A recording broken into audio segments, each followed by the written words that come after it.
వాళ్ళే నాకు తెలుసు, ఎందుకంటే గత ముందు నెలలో వచ్చాను కాబట్టి, ఇప్పుడు అక్టోబర్ నెలలో అప్పుడు చూశాను మీరు ఎంత చక్కగా వాక్యం వింటారో, ఎన్ని గంటలైనా మీరు అలా ఉండిపోతారు అనే ఒక సత్యాన్ని నేను కళ్ళారా చూశాను. మీ సేవకులు కూడా నాకు మంచి సాక్ష్యాన్ని మీ కొరకు ఇచ్చారు.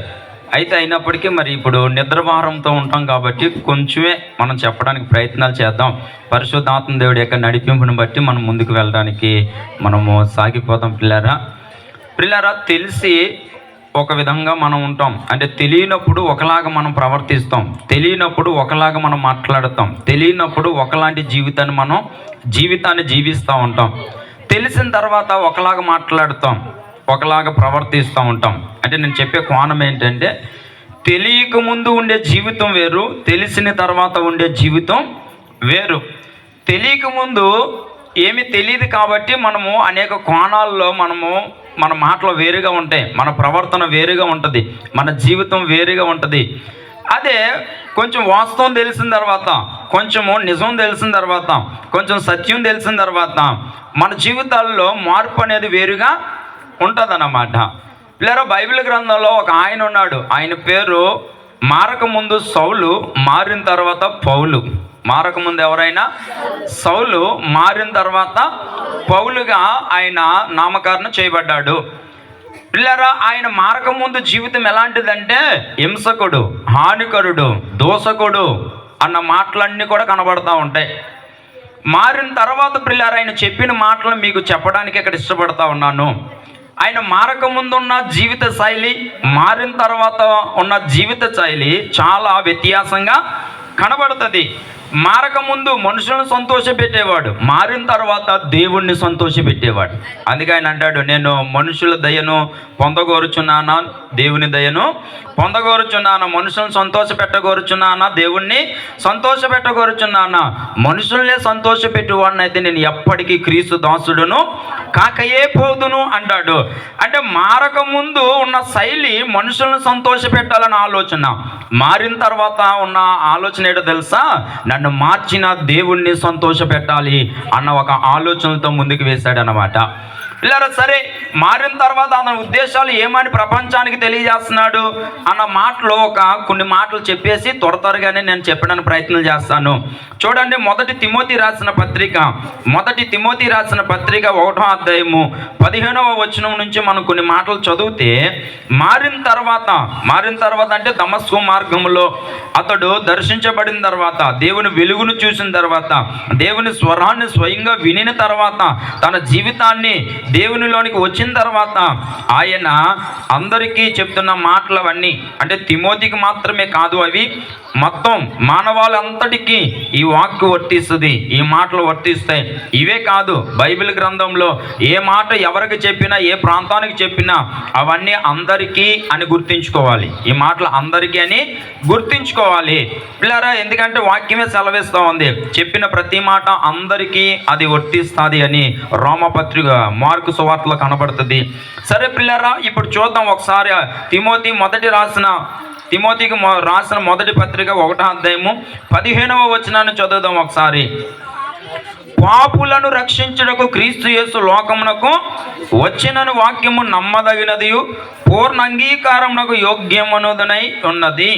అట్టివారిలో నేను ప్రధానుడను అయినను నిత్య జీవము నిమిత్తము తనను విశ్వసింపబోవు వారికి నేను మాదిరిగా ఉండులాగున యేసుక్రీస్తు తన పూర్ణమైన దీర్ఘశాంతమును ఆ ప్రధాన పాపి అయిన నాయందు కనుపరుచున్నట్లు నేను కనికరింపబడి తిని, సకల యుగాలలో రాజయుండి అక్షయుడును అదృశ్యుడునకు అద్వితీయ దేవునికి ఘనతయు మహిమయు యుగ యుగములు కలుగునుగాక. ఆమేన్. పిల్లరా, ఈ మాటలు ఎప్పుడు చెప్తున్నాడు అని అంటే, ఎప్పుడైతే దమస్కు మార్గం గుండా దేవుని యొక్క వెలుగును చూశాడో, దేవుని యొక్క స్వరాన్ని విన్నాడో, ఆ తర్వాత నుంచి తన జీవితాన్ని మార్చుకున్న తర్వాత ఆయన లోకానికి అంతటికీ విషయాలు చెప్తున్నాడు. తిమోతి పత్రికలు రాస్తూ ఈ మాటలు లోకానంతటికీ అవి వినిపింపజేస్తా ఉన్నాడు. ఏంటి అని అంటే, ఆయన చెప్తున్న ఫస్ట్ మాట, పాపులను రక్షించుటకు క్రీస్తు యేసు లోకమునకు వచ్చెను. ఈ వాక్యము నమ్మదగినది, పూర్ణ అంగీకారమునకు యోగ్యమైనది. అంటే ఈ మాటలన్నీ కూడా నమ్మదగినవి, అబద్ధాలు కావు అని అర్థం. ఇవి అబద్ధం కాదు, ఇది నిజం, ఇది నమ్మడానికి యోగ్యమైనది. ఇది పూర్ణ అంగీకారం అంటే సగం అంగీకరించడానికి కాదు, పరిపూర్ణంగా అంగీకరించడానికి యోగ్యమైనది. ఇది పరిపూర్ణంగా ఏం చేయొచ్చు? ఈ మాటలో అంగీకరించవచ్చు. ఒకటి నమ్మదగినది, రెండు పరిపూర్ణంగా పూర్తిగా దానిని మనం యాక్సెప్ట్ చేయొచ్చు అన్నమాట. దానిని మనము అంగీకరించడానికి ఇది యోగ్యమైనది అని చెప్తా వస్తున్నాడు. ఇప్పుడు పూర్వం ఎలాంటోడు, ఇందాక చెప్పిన మాట ఒక మాట చదువుతాను, 12వ వచనం. అదే తిమోతి 1:12. పూర్వము ఆ దోషకుడను హింసకుడను ఆనుకరుణైన నన్ను తన పరిచర్యకు నియమించి నమ్మకమైన వానిగా ఎంచినందుకు నన్ను బలపరిచిన మన ప్రభువైన క్రీస్తు యేసునకు కృతజ్ఞతుడై ఉన్నాను. తెలియక అవిశ్వాసం వల్ల చేసేదిని గనక కనికరింపబడితిని. పూర్వం ఎలా ఉంటాడంటే మనోడు దోషకుడు, హింసకుడు, హానికరుడు. అయితే అవన్నీ ఎందుకు చేశాడంట? తెలియక. ఎందుకు చేశాడంట మనోడు? తెలియక చేశాను. తెలియక చేసిన మూలాన్ని దేవుని కనికరం నా మీదకి దిగి వచ్చింది. ఎప్పుడైతే తెలుసుకున్నానో, ఇప్పుడు ప్రజలందరూ తెలుసుకోవడానికని ఈ మాటలు చెప్తున్నాడు. ఏంటి అని అంటే, పాపులను రక్షించుటకు క్రీస్తు యేసు ఈ లోకానికి వచ్చాడు. ఎవరిని రక్షించడానికి చెప్పండి? ఇక్కడ 3 మాటలు ఉన్నాయి. ఒకటి పాపులు, 2 రక్షించడానికి, 3 క్రీస్తు యేసు లోకానికి వచ్చాను. చూడండి, పాపులు అనంటే ఎవరండి అనంటే, ఒకప్పుడు ఇదే మాట చెప్తే ఏం చేసేవాడు తెలుసా? పళ్ళు రాలగొట్టేవాడు. ఎవరో? ఈ పౌలు గారే. ఒకప్పుడు పాపులను రక్షించడానికి క్రీస్తు యేసు లోకానికి వచ్చాడు అని చెప్తా ఉంటుంటే నాకులాంటోడు పళ్ళు రాలగొట్టేవాడు. అలాంటి వాడిని చిత్రహింసలు చేసేవాడు. అలాంటి వాడిని చాలా రకాలుగా మాట్లాడేవాడు. ఇంకా చెప్పాలంటే అలాంటి వ్యక్తుల్ని చంపడానికి కూడా ఇతను వెనకాడకుండా ముందెళ్ళేవాడు. స్టెఫన్ను చంపిన దాంట్లో ఇతను ఒక పాత్ర కూడా ఉంది. అంటే చూడండి, ఒకప్పుడు ఇదే మాట చెప్తే అందరినీ కూడా నానా రకాలుగా మాట్లాడిన వ్యక్తి ఇప్పుడు ఏం చేస్తున్నాడు తెలుసా? ఈ మాటలు చెప్తుంటే ఇతన్ని ఏమన్నా అంటే ఇప్పుడు పళ్ళు రాలగొట్టించుకోవడానికి సిద్ధపడిపోయాడు మనవాడు. పళ్ళు రాలగొట్టించుకోవడానికి సిద్ధపడిపోయాడు అనమాట. ఒకప్పుడు అలాగ రాలగొట్టే వ్యక్తి ఇప్పుడు ఏమైపోయాడో తెలుసా? ఇదిగో నేను ఇప్పుడు యేసు ప్రభుని నిజ రక్షకుని నేనేం చేశాను తెలుసుకున్న తర్వాత, ఆయన ఎవరో తెలుసుకున్న తర్వాత ప్రపంచానికి చెప్తూ పాపులను రక్షించడానికి క్రీస్తు యేసు లోకానికి వచ్చాడు. అయితే ఎవరు పాపులు అని అంటే బైబిల్ చెప్తుంది, ఏ భేదమును లేదు, అందరూ పాపం చేసి దేవుడు అనుగ్రహించి మహిమను పొందలేకపోతున్నారు. అంటే ఏ భేదం లేదు. భేదం అంటే కుల భేదం, మత భేదం, జాతి భేదం, భాష భేదం, ఏ భేదం లేదు. అందరూ పాపం చేశారు అని బైబిల్ చెప్తుంది. ఎందుకు భేదం లేదండి అని అంటే, అందరూ వచ్చింది ఒక మానవుల్లో నుండే. అందరూ వచ్చింది ఎక్కడి నుంచి వచ్చారు? ఒక మానవుడి నుండే. ఈ మొట్టమొదటి మానవుడైన ఆదాములో నుంచి అందరూ వచ్చినట్లుగా రాయబడింది. మీరు రోమాపత్రిక 5వ అధ్యాయము 12వ వచనం ఒకసారి చదువు వినిపించగలిగితే, రోమాపత్రిక 5వ అధ్యాయము 12వ వచనం ఒక్కసారి ఈ మాట కనుక ఒకసారి మీరు చదవగలిగితే, ఇట్లుండగా ఒక మనుష్యుని ద్వారా పాపము ద్వారా మరణమును లోకములో ఎలాగూ ప్రవేశించునో అలాగునని మనుషులందరూ పాపము చేసినందున మరణము అందరికిని సంప్రాప్తిమాయను. అంటే ఒక మనుషుని ద్వారా ఏమొచ్చిందంటే పాపము లోకంలోనికి వచ్చింది. ఈ పాపం వల్ల మరలా ఏమొచ్చింది? జీతం, మరణం వెళ్ళిపోయాడు.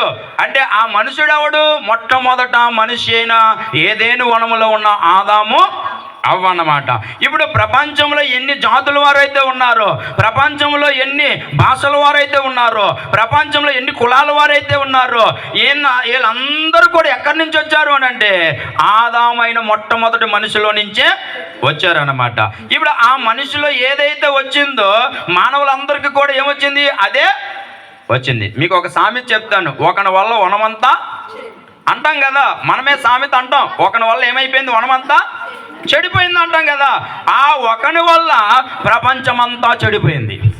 ఆ ఒకని వల్ల ప్రపంచ మానవులకి పాపము సంక్రమించింది. ఇప్పుడు ఆ ఒకని వల్ల మానవులందరూ కూడా మరణానికి దగ్గరైపోయారు. ఆ ఒకని వల్ల మొత్తం సమస్తం అంతా కొలాప్స్ అయిపోయింది.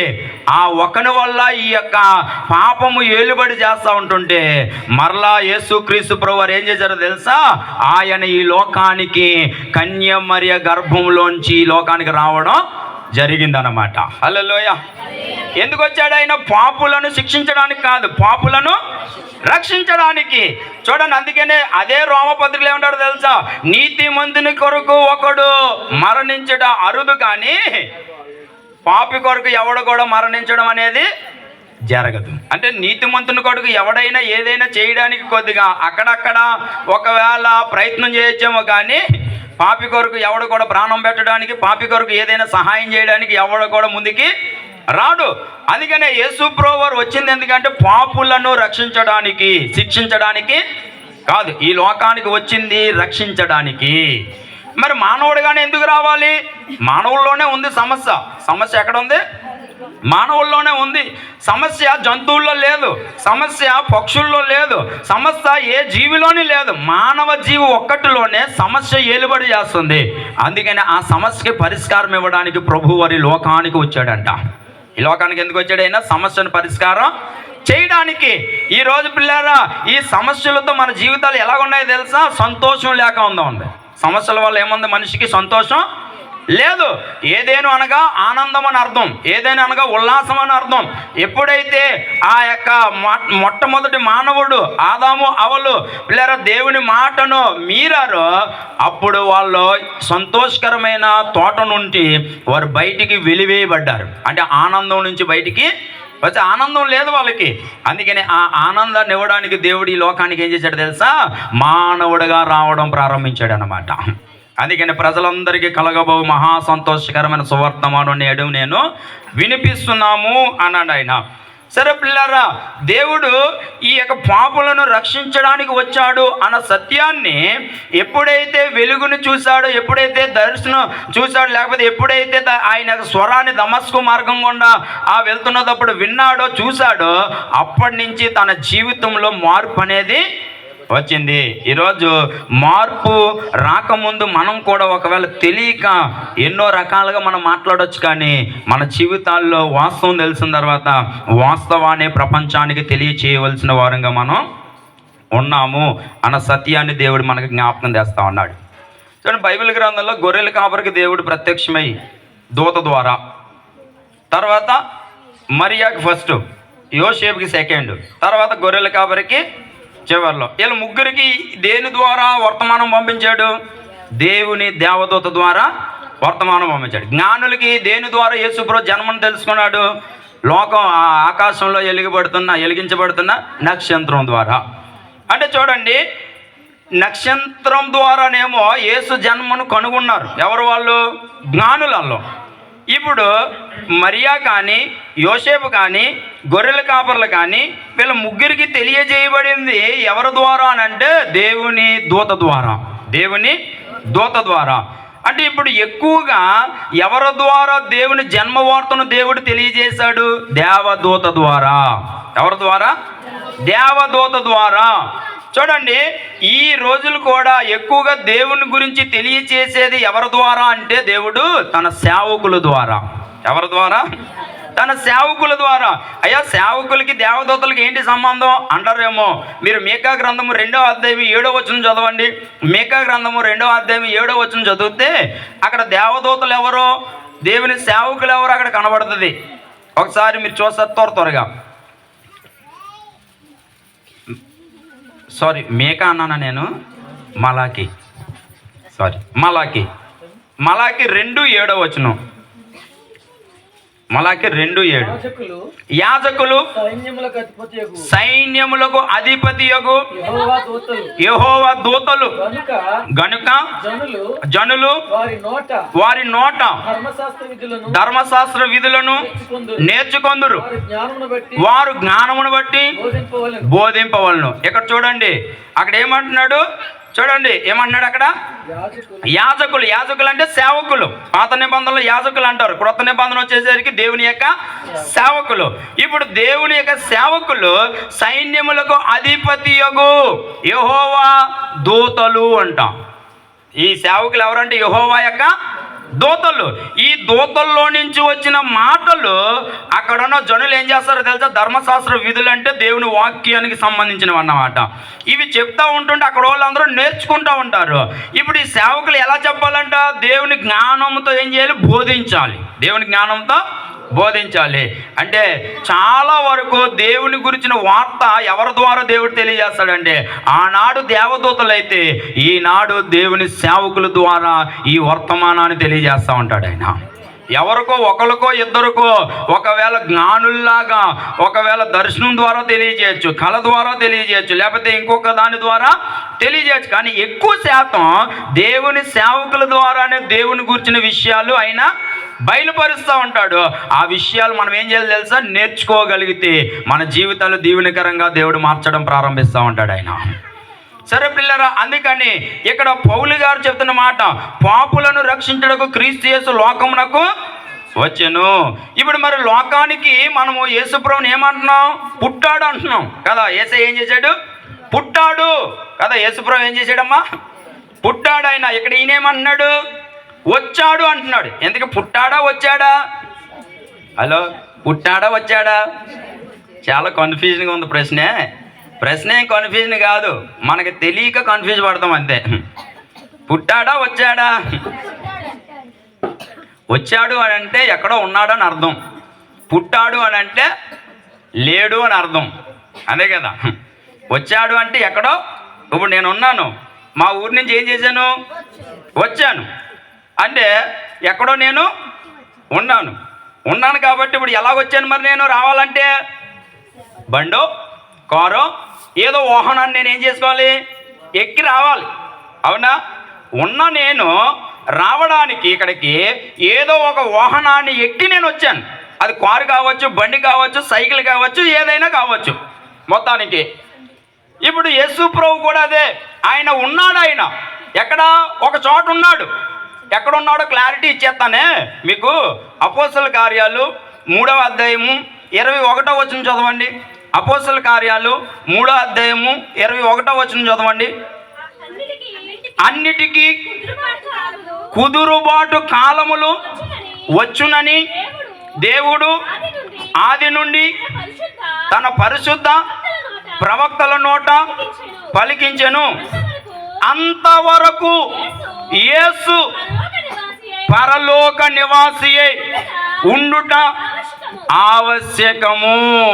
అంటే తన పరిశుద్ధుల యొక్క ప్రవక్తల నోట యేసు ఈ లోకానికి రాకముందే ఆయన పాత నిబంధనల్లో ఇందాక యెషయా గ్రంథం చదివించినట్లుగా యెషయా గ్రంథంలో ఇంకా బోలు ప్రవచనాలు ఉన్నాయి, ఇంకా మీకా గ్రంథంలో బోలు ప్రవచనాలు ఉన్నాయి.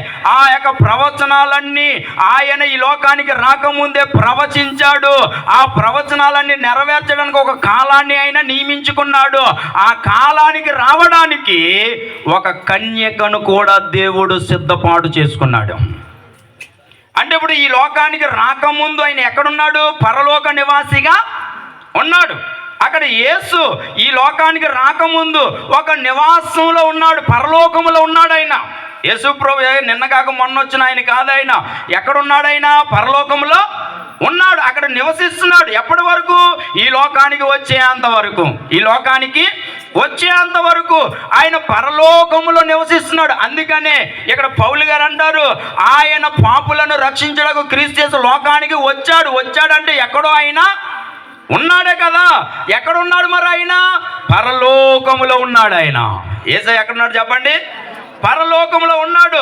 మరి ఉన్న ఆయన ఎలా వచ్చాడు ఈ లోకానికి? దేవునికి ఒక క్రమం ఉంటుంది. దేవునికి ఏముంటుంది? క్రమం ఉంటుంది. మానవులందరూ ఎలా వచ్చారు? స్త్రీ గర్భంలోంచి వచ్చారా? హలో, మానవులందరూ స్త్రీ గర్భంలో నుంచి వచ్చారు కదా. అంటే అది క్రమం, అది ఒక పద్ధతి. అది యేసు ప్రభు కూడా క్రమాన్ని ఎప్పుడూ తప్పుపోడైనా, క్రమాన్ని ఎప్పుడు కూడా ఏం చేయడైనా తప్పడైనా. రావాలంటే ఏదో ఒక పిల్లరా వ్యక్తిని చూన్ చేసుకోవాలి ఆయన. అది లోకానికి మనుషులందరూ ఎలా వచ్చారంటే స్త్రీ గర్భంలో నుంచే వచ్చారు. అయితే నీ వచ్చిన గర్భం వేరు, ఆయన వచ్చిన గర్భం వేరు, అంతే తేడా. ఆయన పుట్టింది స్త్రీ గర్భంలోనే, నువ్వు నేను పుట్టింది స్త్రీ గర్భంలోనే. కానీ నీ గర్భం నా గర్భం వేరు. మనం వచ్చిన గర్భాలు పాప గర్భాలు, మనం వచ్చిన గర్భాలు పురుషుని ప్రమేయముతో కలిసినప్పుడు వచ్చిన గర్భాలు మనం అన్నీ కూడా. కానీ యేసయ్య పురుషుని ప్రమేయం లేకుండా పరిశుద్ధాత్మ దేవుని యొక్క సహాయముతో ఓన్లీ కన్యక గర్భంలో మాత్రమే జన్మించాడు ఆయన. హల్లెలూయా. అంటే ఇప్పుడు ఆయన వాహనం ఏది? కన్య మరియ గర్భం అన్నమాట. అందుకని ఉన్న ఆయన ఈ లోకానికి రావడానికి స్త్రీని ఆయన ఎన్నుకున్నాడు. ఆ స్త్రీ ఎవరంటే కన్యక. ఆ స్త్రీ ఎవరు? కన్యక. ఆ కన్యకను ఎన్నుకుని ఈ లోకానికి ఏం చేశాడు తెలుసా? ఆయన మన కొరకు ఈ లోకంలో ఆయన జన్మించడం ప్రారంభించింది అనమాట. హల్లెలూయా.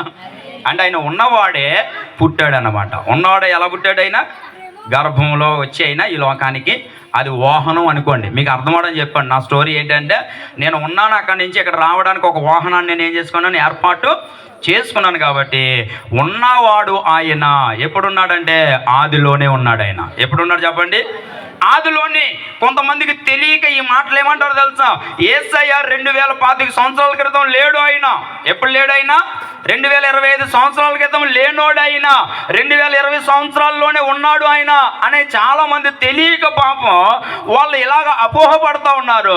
అయితే ఇక్కడ వాక్యం ఈ రాత్రి దేవుని దూత అయిన సేవకుని ద్వారా తెలియజేస్తున్న మాట ఏంటో తెలుసా? ఆయన 2020 సంవత్సరాల క్రితం కాదు ఉంటా, ఆయన ఎప్పుడో ఉన్నవాడు. ఆయన ఎప్పుడో అయినా ఉన్నాడు. అందుకనే యేసు ప్రభు యూదులతో ఒక విషయాన్ని చెప్తా అంటాడు, ఇదిగో నేను అబ్రహాము దినములకు ముందే నేనేం చేశాను, ఉన్నాను. అబ్రహాము కంటే ముందు నేను ఉన్నాను అంటాడు అన్నమాట. ఈరోజు పిల్లరా, యేసు ప్రభు వారు ఉన్నవాడు. హల్లెలూయా. అదన్నా సరే. ఇప్పుడు అందుకనే ఉన్న ఆయన లోకానికి ఎందుకు వచ్చాడంటే పాపులను రక్షించడానికి. పాపులు ఎవరు? అందరూ పాపులే. కొందరు కాదు పాపులు, అందరూ. మనిషి అన్నవాడు ప్రతి మనిషి లోకంలో పాపం చేస్తానే ఉంటాడు. జన్మతః పాపి, కర్మతః పాపి. పాపం పోవాలంటే ఎవరు రావాలో తెలుసా? కుమారుడు జన్మించాలి. అందుకని యాలయనగా మనకు శిశువు పుట్టెను, మనకు కుమారుడు అనుగ్రహింపబడును. కుమారుడు అంటే అర్థం ఏంటో తెలుసా? మన కుచ్చుతములను బాపువాడు అని అర్థం. కుమారుడు అంటే అర్థం ఏంటి? కుచ్చుతములు అంటే పాపాలు, దోషాలు, శాపాలు. మీ అందరికీ ఏమనుకోకండి, ఈ రాత్రి శుభరాత్రిని ఎలా అంటున్నాను అని అనుకోకండి. మనం తలగొరకు పెట్టించుకోవడానికి ఎవరుంటే బాగుంది అనుకుంటాం, అంతేగాని ఆడవాళ్ళ చేత తలగొర పెట్టించేస్తామా? వాళ్ళ దగ్గర అన్నీ తీసేస్తాం, కానీ వాళ్ళ చేత ఏం పెట్టించాం? తలగొరకు మాత్రం పెట్టించాం. 1 వచ్చినా 2 వచ్చినా ఏమొచ్చినా సరే ఆడవాళ్ళే కావాలి మనకి. ఎందుకంటే సాకిరీ చేయడానికి ఎవరు? ఆడవాళ్ళు. కానీ చచ్చిపోయినప్పుడు మాత్రం తలగొర కట్టేది ఎవరు? మగోడు. ఎందుకని? మగోడు కనుక తలగొర ఎడితే ఎక్కడ పోతాడు ఆ వ్యక్తి? కైలాసానికి, పరలోకానికి వెళ్తాడని ఒక విధానం. అయితే విషయం చెప్పినా, నీ కొడుపున నా కొడుపున పుట్టిన కుమారుడు తలగొరకు పెడితే మనం పరలోకం వెళ్ళం. కానీ మానవులందరి కొరకు ఒక కుమారుడు జన్మించాడు. మానవులందరి కొరకు, మానవుల పాపములన్నిటి కొరకు. అందుకనే మరి యోసేపుతో అంటాడు, ఇదిగో తన ప్రజలను వారి పాపం నుండి ఆయనే రక్షించును, ఆయనకి యేసు అని పేరు పెడతారు. ఆ కన్యక గర్భవతి కుమారుని కంటది. ఆ కుమారుడు ఎవరో తెలుసా? యేసు ప్రభువారు. అందుకని 2వ కీర్తనలు అంటాడు, కుమారుని ముద్దు పెట్టుకొనిడి, లేని ఎడల ఆయన కోపించును అని అంటాడు. ఈరోజు నీకు నాకు ఉన్న కుమారుడు కాదు మన తలగొరకు పెట్టవలసిందే. నీ జీవితంలో అసలైన కుమారుడు వచ్చాడు, కుచితములు బాపడానికి, నీ పాపాలని బాపడానికి, నీ శాపాలన్నింటినీ బాపడానికి.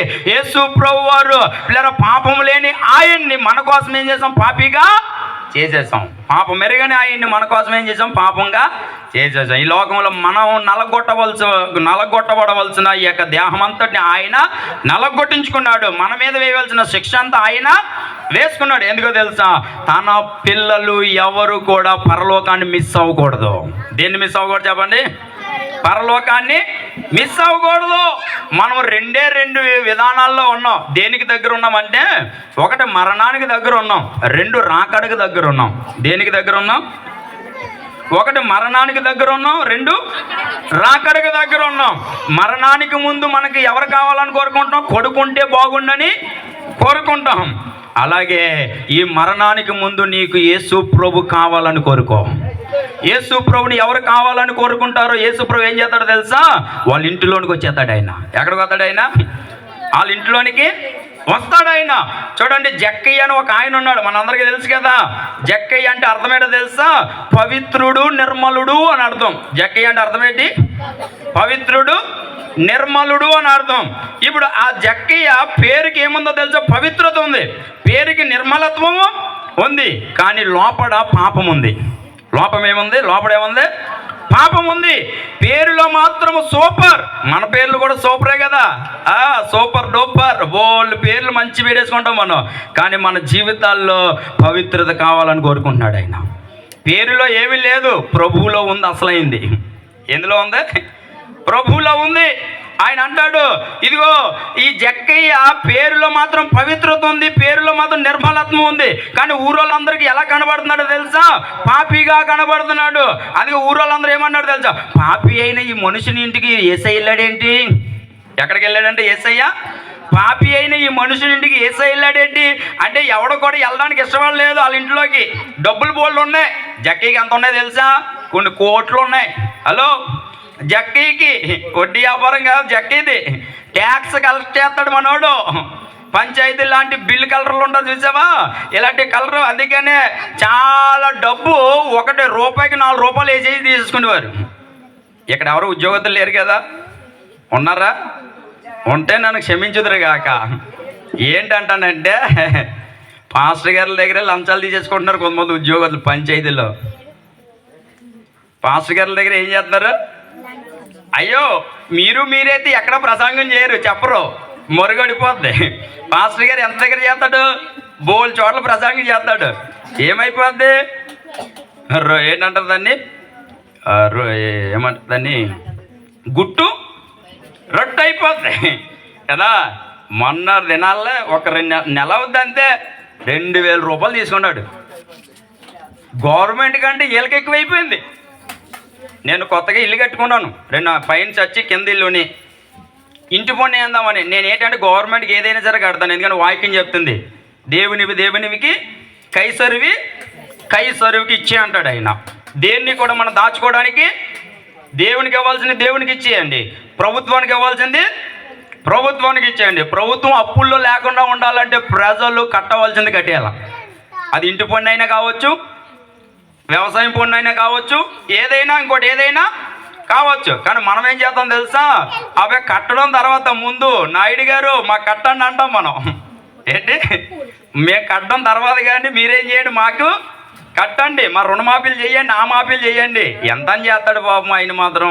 ఎవరైనా సరే ఏ నాయకుడైనా ఎంత అని చేస్తారు చెప్పండి, అవునా కదా చెప్పండి. ఎవరైనా ఏదైనా చేయాలంటే సొమ్ము ఉండాలి కదా, ఖజానా ఉండాలి కదా. ఖజానాలో ఉండాలంటే ప్రజలందరూ ఏం చేయాలి? కట్టవలసింది కట్టాలి కదా. ఈరోజు ఇంకా కట్టలేదా? కట్టేసుకోండి, ఏసు రక్తమే. బైబిల్ చెప్తుంది, దేవుని కట్టేయండి, కైసరి కట్టండి. మా ఊరు మీకు తెలుసు కదా, మా ఊర్లో చాలామందికి కరెంట్ మీటర్లు పట్టుకుపోయారు. తెలుసు, మీ ఊర్లో పీకేస్తున్నారమ్మా. ఎందుకు పీకేస్తారు చెప్పండి ఒకసారి కరెంట్ మీటర్లో? మరి అవును కదా, తప్పు ఎవరిదే? మందే కదా మరి. అందుకని చాలా జాగ్రత్తగా ఈ రాత్రి మీరందరూ కూడా కట్టాల్సింది కట్టండి. డబ్బులు ఉన్నదప్పుడు కట్టండిలే, బెంగేం లేదు. సరే, ఏదేమైతే మొత్తానికి ఎందుకు ఈ మాట నాకు జ్ఞాపకం అది కానీ, ఈ జక్కయ్య ఏం చేసేవాడు? అన్యాయంగా తీసుకునేవాడు అన్నమాట. అన్యాయంగా సుంకపు గుత్తదారుడు, వడ్డీ వ్యాపారం పక్కనెట్టండి అయింది. సుంకపు గుత్తదారుడు అంటే ఒక జాబులో అతను పని చేస్తున్నాడు, అతను దాన్ని కలెక్ట్ చేస్తున్నాడు డబ్బునంతటిని. ఇలాగ కలెక్ట్ చేస్తూ ఉంటుంటే ప్రజలందరికీ కూడా ఎలాగ అనిపించింది అంటే చిరాకు అనిపించింది, చీ అనిపించింది. పేరులో మాత్రం ఏముంది? వీడికి పవిత్రత ఉందిరా, పేరులో మాత్రం పరిశుద్ధత ఉందిరా, కానీ వీడి బతుకులో ఏమి లేదు. ఇందాక ఇక్కడ ఒక అక్క ఎవరగానే పాడారు, ఇంటికి రంగులు కాదు. హలో, ఏంటి? దేనికి రంగులు కాదు? నువ్వేనాకా కాదా? ఇంటికి రంగులు కాదు. ఇలా ఈ పాటలో ఒక చరణం ఉంది, ఏదో తెలుసా? ఇంటికి కాదా, ఇంటికి రంగులు కాదు ఒంటికి అంగులు కాదు అన్న పాటలో ఒక చరణం అక్క పాడినప్పుడు నాకు భలే అనిపించింది. ఎందుకంటే పేరుకేమో క్రైస్తవులు, హలో ఆ పాట ఎత్తాక బాబు, పేరుకేమో క్రైస్తవులు, పేరుకేమో క్రైస్తవులు తీరుమారని జనులు. కానీ దేవుడు కోరుకుంటుంది ఏంటో తెలుసా? పేరు కాదు కావాల్సింది ప్రవర్తన. ఏం కోరుకుంటున్నాడు ఆయన? ప్రవర్తన. ప్రజలందరిలో కూడా ఒక మంచి ప్రవర్తన కోరుకుంటున్నాడు ఆయన. అందుకనే జక్కయ్య ఎలాంటి స్థితిలో ఉంటే జక్కయ్యకి ఒక ఆలోచన వచ్చింది. ఏంటో తెలుసా? అయ్యో నేను ఇప్పుడు యేసు ఎవరో ఒకసారి చూద్దాం అన్న మనసు వచ్చింది. మనసు రాగానే మనోడు ఏం చేశాడు తెలుసా? ఆ యొక్క గుంపులోనికి వెళ్తే కనబడడేమో అని ఆ పక్కన ఉన్న ఒక చెట్టు ఏం చేశాడు? ఎక్కాడు. ఎప్పుడైతే ఆ మనసు వచ్చి చెట్టు ఎక్కాడు యేసుని చూద్దామని, యేసే మనసు కూడా ఎవరి మీద పడిందో తెలుసా? కూడా వచ్చిన శిష్యుల మీద పడలేదు, చుట్టూ ఉన్న మనుషుల మీద పడలేదు. ఏ వ్యక్తి అయితే నన్ను చూడాలని మనసు కలిగి ఉన్నాడో ఆ మనసు ఇచ్చిన మనిషి మీదకి వెళ్ళిందన్నమాట. హల్లెలూయా. ఈరోజు పిల్లరా, నువ్వు యేసు కావాలనుకుంటే నీలోనికి రావడానికి ఇష్టపడుతున్నాడు ఆయన. యేసును చూడాలనుకుంటే, యేసు ఎవరో తెలుసుకోవాలనుకుంటే, యేసు నా ఇంట్లోనికి రావాలనుకుంటే ఆ యేసు నిన్నే చూస్తున్నాడు ఆయన. కూడా వచ్చిన వాళ్ళు చూడలేదు యేసయ్య, కూడా తిరిగిన శిష్యుల్ని పట్టించుకోలేదు యేసయ్య, ఎంత పాపి అయిన మనిషి పట్టించుకోలేదు. కానీ ప్రభువు వారు ఏం చేశాడో తెలుసా? పాపిని పట్టించుకొని మాట్లాడుతున్నాడు. ఏమన్నా తెలుసా? జక్కయ్యా, నేడు నేను నీ ఇంట ఉండవలసి ఉన్నది, త్వరగా దిగిరా, నేడు నేను నీ ఇంట ఉండడానికి ఇష్టపడుతున్నాను. అప్పుడు వెంటనే ఏం చేశాడు తెలుసా? త్వరగా చెట్టు మీద నుంచి దిగేశాడు. దిగేసి వెంటనే ఆ యొక్క జక్క ఇంట్లోనికి యేసు అడుగు పెట్టగానే యేసు ప్రభు ఎప్పుడైతే తన ఇంట్లోనికి వచ్చాడో అక్కడ మారిన విషయమేనో తెలుసా? జక్కి ఒక మాట అంటాడు, నేను ఎవరి దగ్గర అన్యాయంగా తీసుకున్నానో దానికి 4 ఏం చేస్తాను, మరలా తెచ్చిచ్చేస్తానని ఇచ్చేశాడు. నాకు ఆస్తిలో అంతా కూడా సగం ఉంచుకొని సగం పేదలకి పంచిపెడేస్తాను అనే మంచి మనస్సుతో యేసు ప్రభు వచ్చిన తర్వాత ముందుకు సాగాడండి. ఈ మాట నేను చెప్పుకున్న తర్వాత నాకు అనిపించింది, నా దగ్గర ఎవడెవడైతే ఎక్కువ తీసుకున్నాడో 4 ఎప్పుడు ఇస్తాడా అని చూస్తున్నాను. హల్లెలూయా. అర్థమైందా? మా పంచాయతీలో నేను ప్లాన్ అప్రూవల్ కూడా తీసుకున్నాను ఇల్లు కట్టక ముందు. అంటే ప్లాన్ అప్రూవల్ అంటే డబ్బులు కట్టాలి, 50,000 పైన కట్టాలి గవర్నమెంట్కి. అది కూడా కట్టుకున్నాను నేను. చెస్ కట్టాను, పంచాయతీలో కట్టాను, లేబర్ చెస్ కట్టాను, చాలా చేశాను నేను. ఎందుకంటే దేనికి రాజీ పడను నేను. ఎందుకంటే ఎవడి దగ్గర కూడా మాట అనిపించుకోను. ఎవడికి అవకాశం నాకు తెలియకపోతే తప్ప ఇది తెలదు కాబట్టి నేను చేయలేదు అంటేనే నేను మాట అనిపించుకోగలుగుతాను. నాకు తెలిసినంత మట్టుకి ఒకవేళ నా దృష్టికి అది చెయ్యాలి అని నాకు తెలిస్తే ఖచ్చితంగా ఎవరి చేత కూడా మాట అనిపించుకోండి. అది ఎంత డబ్బులైనా సరే కట్టేసి దాన్ని నేను తెచ్చుకుంటాను అన్నమాట. సరే పిల్లలు వినండి, వెళ్ళిపోదాం. చూడండి, ఇలాగా దేవుడు పిల్లరా జక్క ఇంట్లోనికి ఏం చేశాడు? ఆయన వచ్చి రాగానే ఇతని మనసు ఏమైపోయింది? ఇంకా మారిపోయింది. మారిపోగానే యేసేమన్నాడు తెలుసా? ఇదిగో ఇతడు అబ్రహాము కుమారుడే. ఇతడు కూడా ఇప్పుడు దాకా ఎవరు కుమారుడు? అపవాది కుమారుడు అయ్యాడు. ఇప్పటి నుంచి అబ్రహాము కుమారుడు అయిపోయాడు. ఇప్పటి వరకు నువ్వు పాపానికి దాసుడు అయిపోయావేమో, ఇప్పటి వరకు పాపానికి బానిస అయిపోయావేమో, ఇప్పటి నుంచి ప్రభువుకి నువ్వు దాసురాలుగా మారుదువుగాక.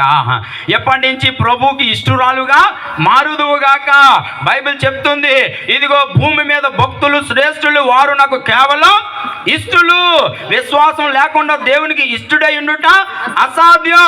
ఈరోజు జక్కయ్య ఇంటికి ఏ వ్యక్తి రావడానికి ఇష్టపడలేదు, యేసయ్య రావడానికి ఇష్టపడ్డాడు. ఈరోజు నిన్ను ఎవడు ఇష్టపడట్లేదా? యేసయ్య నిన్ను ఇష్టపడుతున్నాడు. ఎందుకో తెలుసా? నీవంటే ఆయనకి పిచ్చి ప్రేమ. దేవుడు లోకాన్ని ఎంతో ప్రేమించాడు. ఎంతో అంటే అర్థమేంటి? కొలతలు ఉన్నాయా దానికి? కొలతలు లేవు. ఇంత అంతా కాదు, ఎంతో ప్రేమించాడు. ఎవరు ప్రేమించలేనంతగా యేసయ్య నీ కొరకు ఆయన ప్రేమను చూపించాడు. ఎలా ప్రాణం పెట్టునంతగా నీ మీద ప్రేమ చూపించాడు. ప్రాణము పెట్టునంతగా. అందుకనే ఈరోజు జక్కీలాగా మనం ఏం చేయాలో తెలుసా? మనం కూడా యేసయ్య కావాలి ప్రభా, నీ పరిశుద్ధత నాకు కావాలి, నీ పవిత్రత నాకు కావాలి అని నువ్వు బ్రతకగలిగితే ప్రభు నీ ఇంట్లోనికి వస్తాడు. నీ ఇంట్లోనికి వచ్చి నిన్ను నడిపిస్తూ ఉంటాడు. నీ ఇంట్లోనికి వచ్చి ఏం చేస్తాడు? నిన్ను నడిపిస్తాడు. ఎలా నడిపిస్తాడు? ఆయన మార్గంలో, ఆయన మాదిరిలో, ఆయనకి ఇష్టమైన వాడిగా, ఆయనకి నచ్చేటట్లుగా. ఆయన వెలుగై ఉన్నాడు, మిమ్మల్ని కూడా లోకానికి వెలుగుగా నడిపిస్తూ ఉంటాడు. ఆయన వెలుగై ఉన్నాడు, మిమ్మల్ని కూడా ఏం చేస్తాడు? లోకానికి వెలుగుగా నడిపిస్తాడు. ఈరోజు అందుకనే ఇక్కడ ప్రభు వారు పౌలు ద్వారా తిమోతికి చెప్తూ ఏమన్నాడు తెలుసా? యేసయ్య పాపులను రక్షించడానికి క్రీస్తు యేసు లోకానికి వచ్చాడు. యేసయ్య వచ్చాడంటే ఎక్కడో ఉన్నాడు. ఎలాగొచ్చాడు? ఒక స్త్రీ గర్భంలోంచి వచ్చాడు. అంటే వచ్చాడు, పుట్టాడు. వచ్చిన విధానం వేరు, పుట్టిన ఈ రెండు కూడా కంబైన్డ్గా ఉంటుంది. కానీ మనం అర్థం చేసుకోవడంలో ఉంటుంది. ఆయన పరలోకంలో ఉన్నాడు. ఎప్పుడు ఉన్నాడంటే ఎప్పుడు నుంచో ఆయన ఉన్నాడు. సరే, ఇంకెలా వెళ్ళిపోతే చాలా విషయాలు ఉంటాయి.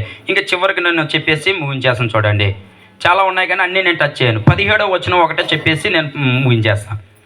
17వ వచనం, సకల యుగములలో రాజయుండి అక్షయుడును అదృశ్యుడును అద్వితీయ దేవునికి ఘనతయు మహిమయు యుగయుగములు కలుగునుగాక. ఆమేన్. చూడండి, ఇప్పుడు ఇందాక చెప్పుకున్న వచనమేమో ఆయన ఎక్కడున్నాడు? పరలోకంలో ఉన్నాడు. ఎలా వచ్చాడు? స్త్రీ గర్భంలోంచి, కన్యక గర్భంలోంచి లోకానికి వచ్చాడు. ఉన్న ఆయన ఈ లోకంలో జన్మించాడు. ఎందుకు జన్మించాడు? పాపులను రక్షించడానికి, కొట్టడానికి కాదు, తిట్టడానికి కాదు, శిక్షించడానికి కాదు. ఆయన జస్ట్ రక్షించడానికి, పాపము నుంచి విమోచించడానికి వచ్చాడు అని చెప్పుకున్నాం. ఇంకా చివరిది ఏంటంటే సకల యుగములలో రాజై ఉన్నాడు. ఈ యేసు ఎవరంట? సకల యుగాలలో రాజు. సకల యుగాలంటే ఎన్ని యుగాలని అర్థం మనకు తెలియదు, నాకు మాత్రం తెలియదు. ఒక యుగం అంటే ఎంతో తెలుసా? కొన్ని లక్షల సంవత్సరాలు. ఒక యుగం అంటే కొన్ని లక్షల సంవత్సరాలు. అయితే ఇక్కడ అన్నాడు పౌలు గారు, దేవుడు దర్శనం చూశాక మార్పు చెందిన తర్వాత సకల యుగాలలో రాజు ఈయన. ఈయన ఎవడైనా? రాజు ఈయన. మామూలుడేమి కూడా కాదు. రాజు అంటే అర్థమేంటి? పాలకుడు. రాజు అంటే అర్థమేంటి? పాలకుడు. దేన్ని పాలిస్తున్నాడు ఈయన? విశ్వమంతటిని పాలిస్తున్న దేవుడు ఈయన. ఈయన 2020 సంవత్సరాలలో పుట్టినోడు మాత్రమే కాదు, ఆయన ఎప్పటి నుంచో పరలోకంలో ఉన్నవాడు. ఇప్పుడు ఇంకోటి ఏంటంటే ఈయన సకల యుగాలకి కూడా ఏమై ఉన్నాడు? రాజు అయి ఉన్నాడు. అంటే విశ్వాన్నంతటిని పరిపాలన చేస్తున్నవాడు యేసు ప్రభు వారు. అందుకని అంటాడు, పరలోకమందున భూమి మీద నాకు సర్వాధికారం ఉన్నది. అంటే విశ్వాన్నంతటిని పరిపాలన చేస్తున్నవాడు యేసు ప్రభు వారు. మరి చాలామంది తెలియక ఏమంటారు తెలుసా? ఈయన అసలు ఏమీ చేయలేడండి అనుకుంటారు చాలామంది కదా. ఏమీ చేయలేని వ్యక్తి అండి అని అనుకుంటారు. ఏమీ చేయలేనాడు ఏం కాదు. ఇప్పుడు మోదీ గారు ఉన్నారండి, ఏదైనా చేయగల చేయలేడు ఆయన. ఎందుకని మన దేశానికి ఆయనే కింగు కదా. మరి ఆయన ఏదైనా చేయగలరు, అధికారం ఉంది కాబట్టి. మరి యేసు ప్రభువు వారు ఏదైనా చేయగలరా చేయలేడా? ఏదైనా చేయగలడు ఆయన, ఏదైనా చేయగలరు. ఎందుకంటే ఆయన రాజు, పరిపాలన చేస్తున్నాడు ప్రజలందరినీ, విశ్వమంతటిని పరిపాలన చేస్తున్నాడు. ఎన్ని యుగాలు అంటే సకల యుగాలలో. ఎన్ని యుగాలలో అయితే ఉన్నాయో అన్ని యుగాలకి యేసు ప్రభువు రాజుగా ఉన్నాడు. గుర్తుపెట్టుకోండి, అర్థమవుతుందా? సరే, ఇంకా రెండోది ఏమంటాడో తెలుసా? అక్కడే ఆయన అక్షయుడు. ఆయన ఎవరంట? అక్షయుడు. అక్షయుడు అంటే అర్థమేటో తెలుసా? చెప్పగలరు ఎవరైనా? అక్షయుడు అంటే క్షయం లేనిది. దాన్ని ఇంకా మనకు అర్థమయ్యే భాషలో చెప్పాలంటే నాశనం లేనోడు. ఇంకా మనకు అర్థమయ్యాలంటే మరణం లేనోడు. ఎవడైనా మరణం లేనాడు. ఏంటి మరణం లేనాడు అయి ఉండి మరి మరణించాడు ఏంటి అనుకుంటున్నారు చాలామంది కదా. మరణించడానికి కారణం మన పాపం. పాపం వల్ల వచ్చే జీతం ఏంటి? మరణం. మరి ఆ మరణాన్ని మరి ఆయన పొందుకోవడానికి ఈ లోకానికి వచ్చాడు ఆయన. లేదంటే నువ్వు మరణానికి వెళ్ళిపోవాలి. మరణం అంటే నువ్వు చచ్చిపోతున్న 70-80 సంవత్సరాల తర్వాత వచ్చే మరణం కాదు, ఇది నరకం, రెండవ మరణం అని రాయబడింది. చూడండి, ఈ యొక్క మరణము లేనివాడు ఈయన. అందుకనే బైబిల్ ఏమంటుందో తెలుసా? ఓ మరణమా నీ ముళ్ళు ఎక్కడా? మరణపు ముళ్ళుని ఏం చేశాడు ఆయన? విరిచేశాడు. ఈ లోకానికి వచ్చి ఆయన 3వ దినాన్ని కూడా ఏం చేశాడు? మరణాన్ని జయించాడు ఆయన. చాలామంది ఏమనుకున్నారో తెలుసా, ఆయన కల్వరి సిలువ మీదకి ఎక్కి ఏంటి మేకులను ఏం చేసుకోలేకపోతున్నారు జనం అనుకుంటున్నారు చాలామంది. ఏంటి అస్సలు ఆయన మేకులు కొట్టించుకోవడానికి వచ్చాడు కదా, కానీ మరణం అక్కడ సమాధి గొప్పదా లేకపోతే ఈ యొక్క మేకు గొప్పదా? సమాధి చాలా అది ఏమంటారు దాన్ని, నాకు అర్థం అవట్లేదు ఆ మాట చెప్పడానికి. మరణించినాడు ఎవడం లేస్తాడా? ఇప్పుడు ఏదైనా చేతులు మేకు కొట్టుకున్నాం లాగేసుకోవచ్చు కదా, ఏదో రకంగా మనం పీక్కోవచ్చు. కానీ మరణాన్ని ఎవడైనా జయించగలడా? జయించలేడు. యేసు ప్రభువారు మేకులు లాక్కోలేక కాదైనా, యేసు ప్రభువారు మన మీద మేకులు పడకుండా ఉండడానికి ఆయన మేకులు కొట్టించుకున్నాడు. కానీ సమాధిని ఎవడు జయించలేకుండా ఉన్నాడు కాబట్టి ఏం చేశాడు తెలుసా, ఎవరు చేయలేని పని అక్కడ ఏం చేశాడు, సమాధిని ఏం చేశాడు, తిరిగి గెలిచాడు ఆయన. అందుకనే ఆయన అక్షయుడు, నాశనము మరణము లేనివాడైనా. అందుకని ఇవన్నీ తెలుసుకున్నాడు మనోడు పౌలు గారు. ఈ విషయాలన్నీ కూడా తెలుసుకుని ప్రపంచానికి చెప్తున్నాడు. ఈయన సకయుగాలలో రాజు. రెండోది ఏమైనాడు ఈయన, నాశనము లేనివాడు. ఇంకా మూడోది ఏమన్నాడు తెలుసా, అదృశ్యుడు. ఎవరంట ఆయన? అదృశ్యుడు అంటే అర్థం ఏంటి? కనబడని వాడు. దేవుడు కనబడతాడు ఎవరికైనా? దేవుడు ఏమై ఉన్నాడు? ఆత్మ అయి ఉన్నాడు. ఆత్మ మనలో ఉంది కదా, ఆ ఆత్మ కనబడుతుందా? కనబడదు. ఆత్మ మాత్రం లోపల ఉంది. ఇప్పుడు దేవుడు కూడా ఎవరంటే అదృశ్యుడు, అంటే కనబడని దేవుడు. అయినా కనబడని దేవుడు ఈరోజు ఈ 2025 సంవత్సరాల క్రితం మానవుడిగా కనబడేటట్లుగా వచ్చాడే కానీ ఆయన మానవుడని మాత్రం అనుకోకండి, ఆయన సాక్షాత్తు దేవుడు. అందుకని బైబిల్లో చెప్పబడుతున్న మాట తెలుసు, దేవుడు ఆత్మ గనుక ఆయన ఆరాధించేవారు ఆత్మతోనూ సత్యముతోనూ ఆరాధించవాలని కోరుకుంటున్నాడంట. ఆ కోరుకుంటున్న మాట మీద ఒకటాన్ని ఎంకేసి కింద పుట్టినోట్లు ఏమంటారు తెలుసా, వెదుకుచున్నాడు అని అంట. ఏం చేస్తున్నాడు ఆయన? హలో అయిపోయింది, వెళ్ళిపోదాం. వెదుకుచున్నాడంట. హలో ఏం చేస్తున్నాడు? ఇప్పుడు జక్కీ దగ్గరికి మళ్ళీ వద్దామే. నశించిన దానిని వెదకి రక్షించడానికి మనుష్య కుమారుడు ఈ లోకానికి వచ్చాడు. ఒకప్పుడు ఈ లోకానికి రాకముందు ఏం చేశాడంటే, నశించిన దాన్ని వెదికి ఈ లోకానికి మనుష్య కుమారుడిగా మానవుడిగా వచ్చాడు. ఇప్పుడు ఆ పనంతా అయిపోయి వెళ్ళిపోయి మరలా తన ఆత్మను పంపించి ఇప్పుడు మరలా రాకడలో రాజుగా ప్రభువుగా రాబోతున్నాడు. ఇప్పుడు ఏం ఎదుగుతున్నాడో తెలుసా, మానవులందరూ నన్ను ఎలాగ ఆరాధిస్తున్నారో వెతుకుతున్నాడు ఆయన. మానవులందరూ నన్ను ఎలా సేవిస్తున్నారో వెతుకుతున్నాడు ఆయన. ఎలా సేవించాలని కోరుకుంటున్నాడు ఆయన. నేను ఆత్మను గనక నన్ను ఆరాధించేవారు ఆత్మతోనూ సత్యముతోనూ ఆరాధించేవారు కావాలి, వెతుకుతున్నాడు ఆయన. ఈరోజు నువ్వు కనబడాలి ఆయనకి. ఎలా కనబడాలి? ఆత్మతో ఆరాధించే వ్యక్తిగా కనబడాలి. హృదయముతో సేవించే వ్యక్తిగా, సత్యముతో సేవించే వ్యక్తిగా నువ్వు కనబడాలి. అందుకనే తూర్పు దేశంలో చుక్కను చూసి ఏం చేశారు వాళ్ళు? యేసే దగ్గరికి వచ్చి ఏ రోజు దగ్గర ఏమన్నారు వాళ్ళు? మేము యూదులు రాజుగా పుట్టిన వాడిని ఆరాధించడానికి వచ్చాం. ఆయన ఎక్కడా? ఎందుకు వచ్చాం మేము అంత దూరం నుంచి? ఆడుకోవడానికి కాదు. ఎందుకు వచ్చాం అంత దూరం నుంచి? ఇంకోటి ఏదో చేయడానికి కాదు. మేము వచ్చింది యూదులకు రాజుగా పుట్టిన వాడిని ఆరాధించడానికి వచ్చాం. జ్ఞానులు కాబట్టి వాళ్ళకి అర్థమైంది ఈయన ఎవరో తెలుసా, ఆరాధనకు యోగ్యుడు, ఆరాధనకు అర్హుడు, ఆరాధనకు ఈయనే తగినవాడు అని ఆ జ్ఞానం కలిగిన జ్ఞానులకు అర్థమైంది. ఈరోజు దేవుడు కూడా వెతుకుతున్నాడు, నన్ను ఆరాధించేవారు కావాలి ఈ లోకంలో. నన్ను సేవించే వాళ్ళు, ఆత్మతో సేవించే వాళ్ళు కావాలి. పెదాలతో ఆరాధించే వాళ్ళు వద్దు, ఆత్మతో ఆరాధించేవారుగా మనం మారుదుముగాక. ఆమేన్. ఆత్మతో ఆరాధించే వారి జీవితంలో ఆత్మీయ ఆశీర్వాదాలు మెండుగా ఇస్తాడు ఆయన. ఆత్మతో ఆరాధించే వారి జీవితంలో అభివృద్ధిని ఆయన ఇస్తూ ఉంటాడు ఆయన. సరే, ఇంకా చివరికి వస్తే సరే ఏమంటాడు తెలుసా, ఆయన అద్వితీయుడు. ఆయన ఎవరైనా ఈ మాటకు వచ్చేసరికి ప్రజలందరికీ కోపం వస్తుంది.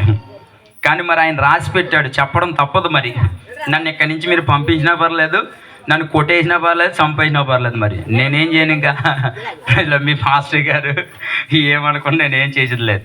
ఇప్పుడు ఆయన ఏమంటున్నాడు పౌలు గారు చివరికి వచ్చేసి, ఆయన అద్వితీయుడు. అద్వితీయుడు అంటే అర్థం ఏంటమ్మా? Very good. ఎవరు చెప్పారు అక్క? నువ్వే పెద్దక్క. Very good. అద్వితీయుడు అంటే ఎవరు అర్థం? ఇంకొకడు లేనివాడు. ఇంకొకడు లేనివాడు. ఈ మాట చెప్తేనే కోపం వస్తుంది ప్రజలందరికీ. ఎందుకని? ఇంకొకడు లేనివాడు అంటాడేంట్రా అని కోపం వస్తుంది. మరి నేను ఏం చేయను చెప్పండి? బైబిల్ అలా రాశాడు ఆయన. ఎందుకంటే ఆయన అంటున్నాడు, నేనే మార్గమును, నేనే సత్యమును, నేనే జీవమును, ఇక నా ద్వారా తప్ప ఎవడు కూడా పరలోకానికి వెళ్ళలేడు, నేనే. ఇంకా మీకు ఘాటుగా ఒక మాట చెప్పాలంటే యెషయా గ్రంథంలో ఏమంటో తెలుసా? నాకు ముందు నన్ను ఎవరేమనుకోకండి, దయతో మీరు నన్ను క్షమించుదురు కాక. ఎవరిని విమర్శించడానికి ఇక్కడ నేను రాలేదు, నిలబడలేదు. నా మనసు కూడా అలాంటిది కూడా కాదు. ఎందుకంటే నేను ఎవరిని కూడా గాయపరచడానికి, ఎందుకంటే నా యేసే గాయపరచొద్దు అన్నాడు. నేను గాయపరచను, కానీ మరి సత్యం చెప్పమన్నాడు, చెప్పాలి. వాస్తవం చెప్పమన్నాడు, ఏం చేయాలి? మరి నేను ఇరుక్కు పడిపోవాలి. ఇంకా చెప్పకపోతే నేనేం చేయాలి చెప్పండి? అక్కడ ఏమంటున్నాడంటే, ఇంకా యెషయా గ్రంథంలో మీ నోటుతో మీరు చదువుకుంటే మంచిదేమో, నా నోటుతో నేను చదువు వినిపించే కంటే చూడండి. యెషయా గ్రంథము 41వ అధ్యాయము త్వరగా 43:10 వచనం, 43:10 వచనం, 43:10. యెషయా గ్రంథము 43:10. అమ్మ బాగా అందరూ చదువుకోండి. మీరు తెలుసుకొని నన్ను నమ్మి నేనే ఆయననని గ్రహించున్నట్లు మీరును నేను ఏర్పరచుకొనిన నా సేవకుడును నాకు సాక్షులు. అలో ఈ మాటని పట్టుకోండి. నాకు ముందుగా ఏ దేవుడును నిర్మింపబడలేదు, నా తర్వాత ఏ దేవుడును పుట్టలేదు. తర్వాత నేనే యెహోవాను, నేను తప్ప వేరొక రక్షకుడు లేడు.